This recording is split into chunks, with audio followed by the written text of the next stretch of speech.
Alhamdulillah wassalatu wassalamu ala Rasulillah nabiyina Muhammadin wa alihi wa sahbihi wa man walah. Asyhadu an la ilaha illallah wahdahu la syarikalah wa asyhadu anna Muhammadan abduhu wa rasuluh.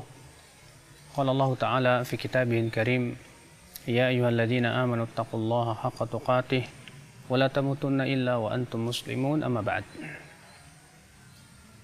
Allah Subhanahu wa Ta'ala menyebutkan tentang doa malaikat pemikul arash. Allah berfirman, Rabbana wasi'ta kulla syai'in rahmata wa ilma. Wahai Rabb kami, sungguh ilmu dan kasih sayangmu meluasi segala sesuatu. Allah mengatakan bahwa malaikat pemikul arash mengatakan, ya Allah, sesungguhnya ilmu dan kasih sayangmu meluasi segala sesuatu. Ini menunjukkan bahwasanya seseorang yang berilmu hendaklah menyertai keilmuannya dengan kasih sayang. Kenapa demikian? Karena ketika seseorang mempunyai ilmu tapi dia tidak memiliki kasih sayang, seringkali lisannya tajam terhadap manusia, seringkali perbuatannya arogan, sehingga akhirnya menyebabkan hancurnya sebuah dakwah, rusaknya sebuah dakwah. Tapi ketika ilmu itu disertai dengan kasih sayang, dia berusaha untuk meletakkan ilmu pada tempatnya, dan ia pun juga mengiringi ilmu dengan kasih sayang kepada manusia, maka ia pun berusaha untuk memberikan hidayah kepada manusia. Dia berusaha, tujuan dia yang terpenting adalah memberikan hidayah dan bukan memvonis manusia. Ikhwatal iman, a'azzakumullah.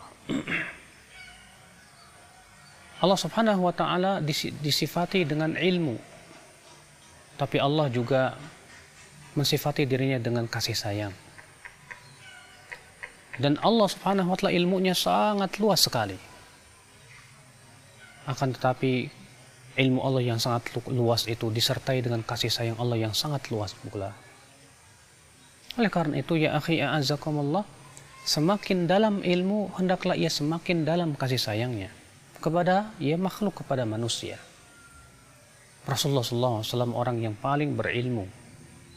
Beliau pun orang yang paling sayang kepada umatnya. Allah menyebutkan dan mensifati Rasulullah sebagai orang yang sangat sayang kepada umatnya. Allah berfirman, laqad ja'akum rasulun min anfusikum azizun 'alaihi ma 'anittum harisun 'alaikum bil mu'minina raufur rahim.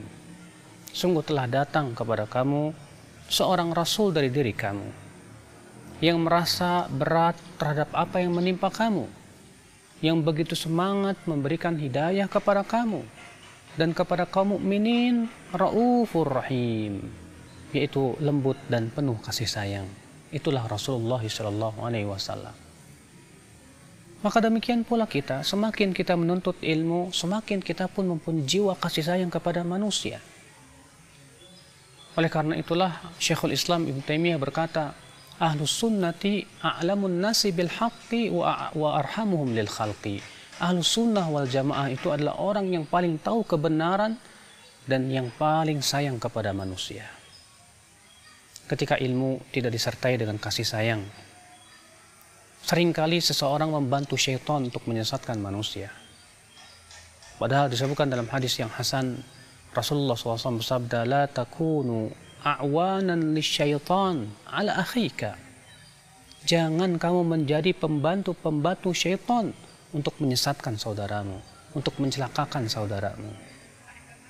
Kita punya ilmu, lalu kita kemudian begitu semangatnya menggebu, kita pun mengingkari seseorang, tapi tata cara pengingkarannya tidak dengan kasih sayang. Akibatnya apa ya akhi? Akibatnya orang yang diingkari barangkali lebih lari daripada kebenaran. Orang yang kita ingkari rupanya malah semakin lari dari kebenaran akibat kurangnya kasih sayang di hati kita dalam tata cara mengingkari perbuatannya tersebut. Seringkali kita tidak sadar ketika kita cemburu dalam agama ini, ketika kita marah dalam agama ini, walaupun itu sesuatu yang baik dan bagus, Tapi ketika kita kekurangan kasih sayang, kita malah jatuh kepada kemurkaan Allah Subhanahu wa taala.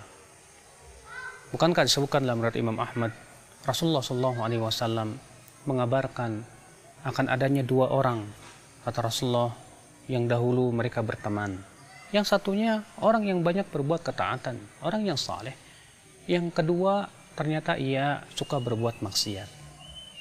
Suatu ketika orang yang soleh ini mendapatkan temannya sedang berbuat maksiat. Maka orang soleh ini menasihatinya. Kemudian di kali yang lainnya, orang soleh ini mendapatkan temannya kembali berbuat maksiat. Kembali ia pun menasihatinya. Sementara temannya berkata, ada apa urusan kamu dengan aku? Yang ketiga kalinya orang soleh ini menemukan temannya kembali berbuat maksiat. Maka marahlah orang soleh ini. Apa kata orang soleh ini? Wallahi la yaghfirullahu lak. Demi Allah, Allah tidak akan ampuni dosamu. Subhanallah, ikhwatul Islam a'azakumullah. Orang ini bersumpah, saking marahnya dia kepada orang yang teman yang berbuat maksiat itu. Padahal mungkin marahnya karena Allah, marahnya karena dalam rangka mengingkari. Tapi ucapannya malah mendatangkan kemurkaan Allah. Ia mengatakan, demi Allah, Allah tidak akan mengampuni dosamu. Akhirnya Allah berfirman, ya, man dzalladzi yata'alla alayya anni la aghfiru li fulan, kata Allah. Siapakah orang itu yang berani bersumpah atas namaku bahwa aku tidak akan mengampuni si fulan? Allah berfirman kepada malaikatnya, isyhadu, saksikan bahwa aku telah mengampuni dosa si fulan dan aku telah membatalkan amalan si fulan. La haula wala quwata illa billah. Inilah ya akhi fenomena seseorang yang berilmu namun kehilangan kasih sayang kepada manusia. Inilah fenomena ya akhwat Islam ketika seseorang rajin menuntut ilmu namun ia tidak ada rasa kasih sayang kepada manusia. Maka Allah Subhanahu wa taala mengingatkan dalam surat Ghafir ayat 7 tadi mengenai doa malaikat pemikul arasy. Rabbana wasi'ta kulla syai'ir rahmata wa ilma. Wahai Rabb kami, rahmat dan kasih sayangmu meluasi segala sesuatu. Artinya hendaknya ilmu selalu disertai dengan kasih sayang. Sehingga pada waktu itu ilmu ya lebih bermanfaat untuk manusia. Dan manusia pun menjadi senang untuk mendapatkan ilmu dengan kasih sayang kita dalam tata cara penyampaian dan yang lainnya. Barangkali ini yang bisa sampaikan, mudah-mudahan kita termasuk orang-orang yang berilmu dan mempunyai sifat rahmah, ya kasih sayang kepada makhluk-makhluk Allah Subhanahu wa taala, sehingga kita pun mendapatkan kasih sayang yang sebagaimana sabda Rasulullah, irhamu man fil ardi yarhamkum man fis sama. Sayangilah yang ada di bumi ini niscaya akan disayangi oleh Allah yang ada di langit. Subhanakallah bihamdik, asyhadu an la ilaha illa anta astaghfiruka wa atubu ilaik. Wa sallallahu ala nabiyyina Muhammadin wa alihi wa sahbihi wasallam.